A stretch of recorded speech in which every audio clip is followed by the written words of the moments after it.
Teams coming back onto the field for the start of the second half.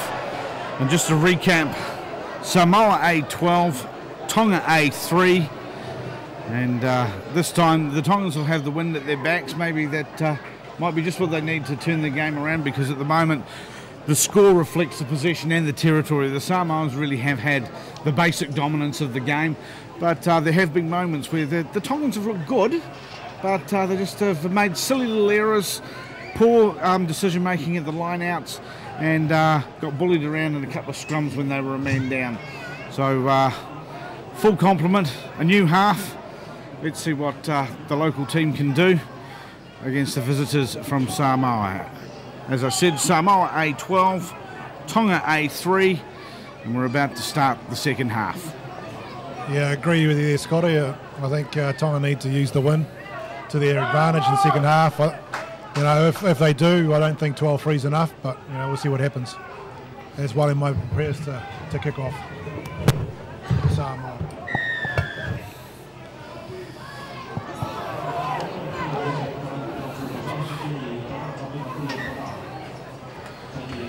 Very early, a knock-on called by the Samoans, taking the short option there, and just a wee tip of the fingers, and Tonga just wasn't able to gather it up cleanly enough to actually take an advantage there from that position. So first stoppage of the second half, a scrum going down just outside the 10-yard line, inside Tonga territory.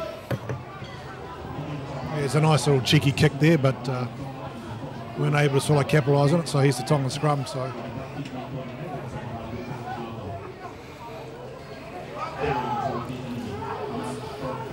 it's a strong scrum there. He comes to the blind side for Luau.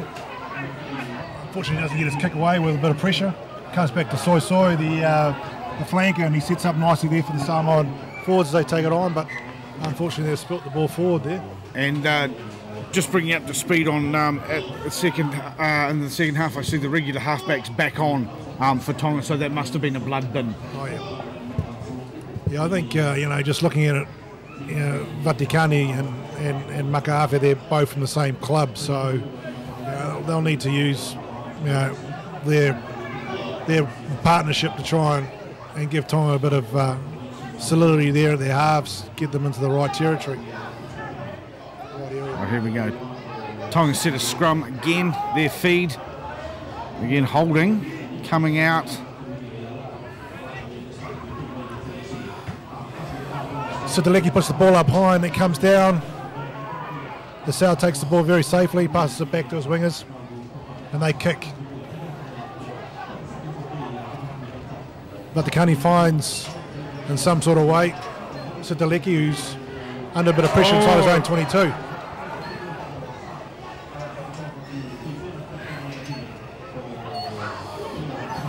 The Tonga forwards seem to get the ball back, which is quite good. But the Kani there is trying to find his first five, Makaafe. Cipollone kicks the ball. He unfortunately puts the ball up right off high. The side of the boot.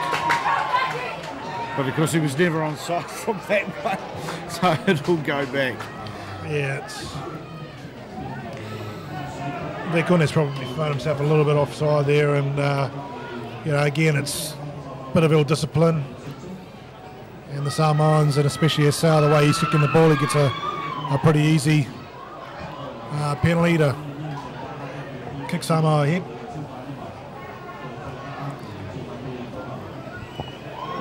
That's probably not the most ideal thing that Tonga wanted to do in the first 5 minutes of the second half. Not with the way Esau's been kicking. These are gimme points for Samoa, and they'll just keep accumulating them all day. They've never really had to pressure their backmen into any set moves or any major stress there. Their forwards have been doing enough, matching the Tongans, and very more often than not having the ascendancy, and they know that they'll pluck an easy penalty here and there, and there we go. 15-3 says a lot at this point.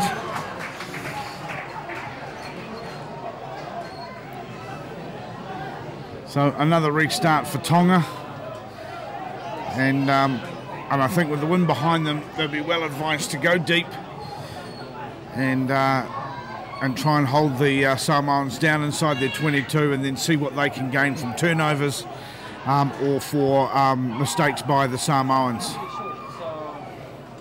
Not quite deep enough there, Dave, I think. Yeah, nah. We should be coaching this team there, Scotty.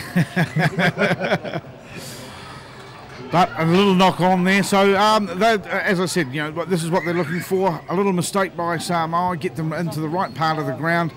And Tonga with the winds at their backs. This is a good opportunity for them to actually finally put something together. And I think the trick here would be to get the back line moving before they actually get too cold. There'll be a couple of boys out wide who really haven't seen any ball at all yet today. Yeah.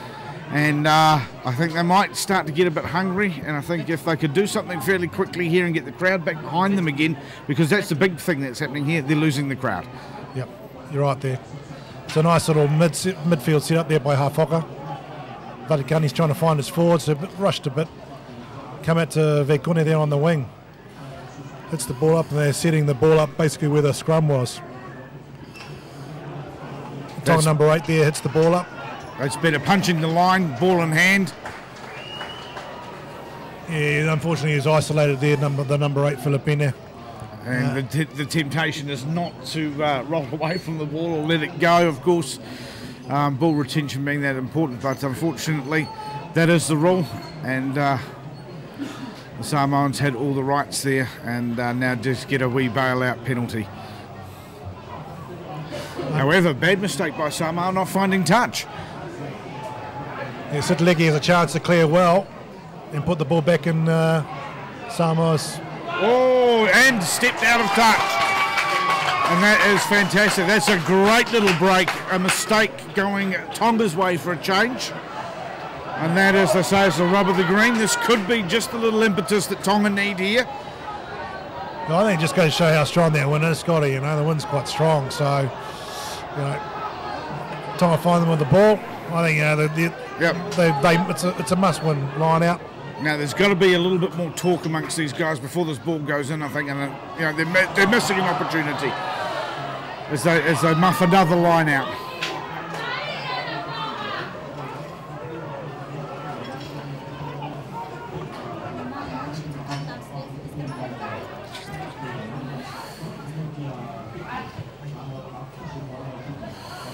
Here we go, back up into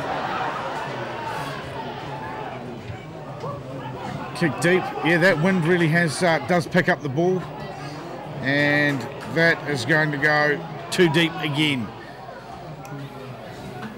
Now, interestingly enough, he runs it back all the way to where it was kicked this time, which was what we thought was the rule in the first half.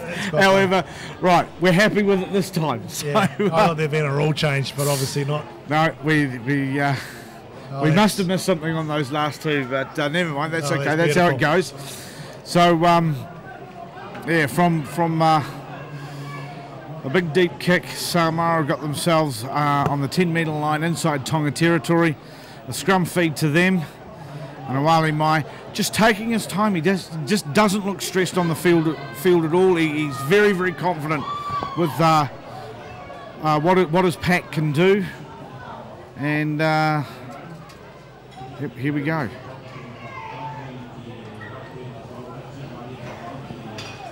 And the scrum falls. Referee's quite happy. Have a reset, boys. They haven't actually had too many difficulties at scrum time.